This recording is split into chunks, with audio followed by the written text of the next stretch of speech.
Good evening and welcome to Poland Daily. I'm Nicholas Richardson and this is the news. The German ambassador to Poland, Arndt Freytag von Loringhoven, in an interview with Gazeta Polska Daily, admitted that his country had made a number of mistakes in political and economic relations with Russia. He also said he saw no chance of the Nord Stream 2 gas pipeline ever being used. The ambassador said inter alia that there had been a radical change in Berlin in the policy of importing raw materials from Russia. I can't imagine us ever using the Nord Stream 2 infrastructure and going back to our old business. For me, the topic is closed, and at the moment we are doing everything to cut ourselves off from the raw materials from Russia as soon as possible. Since the outbreak of the war, Germany has been rapidly and consistently reducing its dependence on Russian energy. These are not clichés, but tangible facts. In the case of oil, the share of Russian imports has dropped from 35% before the outbreak of the war in Ukraine to 12% now.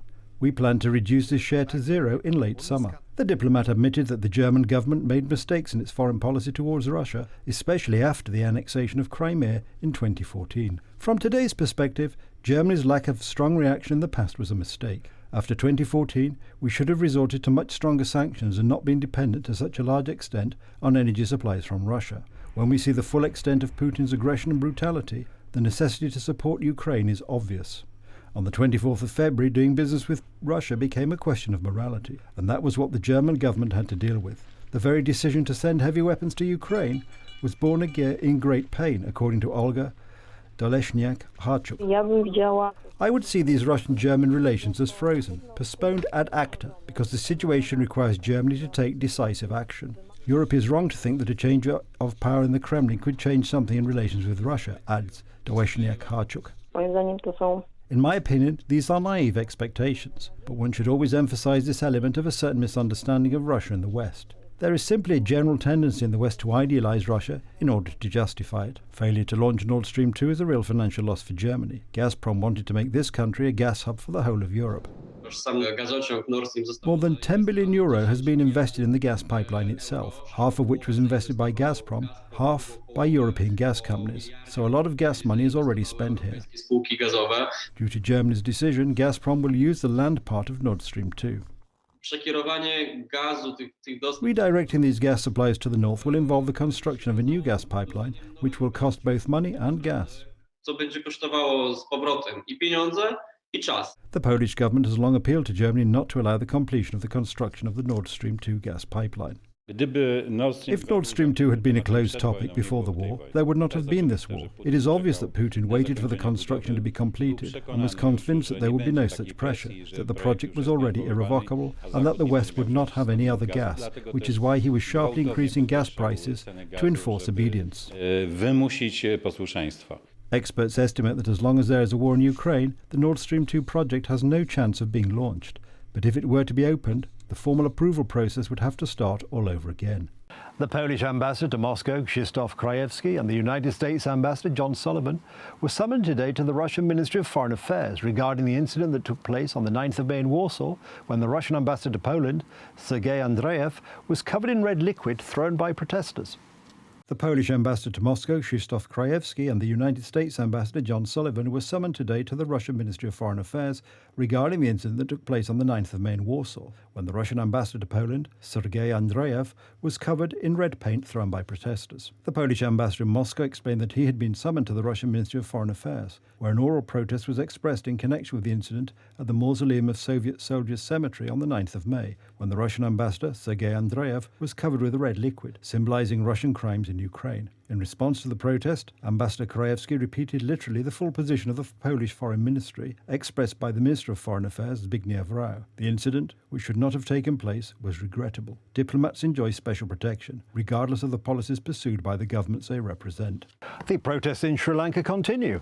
Prime Minister Mahinda Rajapaksa resigned as the people had demanded, but installed his own brother, Gotabaya Rajapaksa, in his place. 7 people were killed and many more were injured in Colombo today. Triggered by the economic crisis, the situation in Sri Lanka has worsened after 8 people were killed and scores injured in violent protests. Hard hit by the pandemic, rising oil prices and tax cuts, Sri Lanka has as little as $50 million of usable foreign reserves. The government has approached the International Monetary Fund for a bailout and will begin a virtual summit later on Monday with officials from the multilateral lender aimed at securing emergency assistance. In the latest development, the Sri Lankan authorities issued shoot-on-sight orders, giving its military and police emergency powers to shoot or arrest people without warrants in the wake of the violence. The United States ambassador to Sri Lanka condemned the violence against peaceful protesters and called on the government to conduct a full investigation, including the arrest and prosecution of anyone who incited violence. Protesters say the violence occurring now was instigated by government forces. All protests were peaceful protests. There was no violence in these protests. There was no rioting. The protests were aimed at specific demands of the people. When Mahinda Rajapaksa launched a planned attack on these peaceful protests, he should have known there would be a reaction to that. Facing escalating protests, the Rajapaksa government last week declared a state of emergency for the second time in 5 weeks. But public discontent has steadily simmered. There is even word that mansions belonging to certain government officials, including that of the former Prime Minister, have been set ablaze. This afternoon, Boris Johnson and his Swedish counterpart, Magdalena Andersson, signed a joint declaration on defence cooperation in Harpsund, the country retreat of the Swedish Prime Minister. British Prime Minister Johnson said he had agreed new deals with Sweden and Finland to bolster European security, pledging to support both countries' armed forces should they come under attack.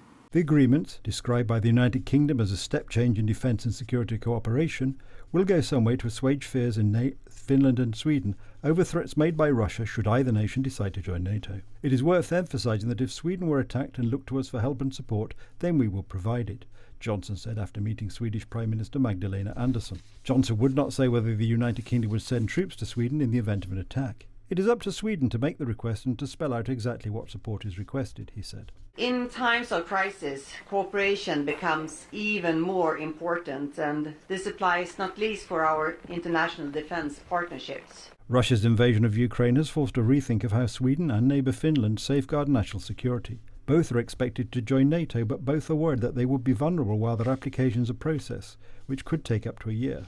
I'm sure the UK will support whatever course of action Sweden decides to embark upon, and we'll be as useful and supportive as we can. Sweden and Finland have also received assurances of support from the United States and Germany. The British statement said the new arrangements would intensify intelligence sharing and accelerate joint military training, exercises and deployments.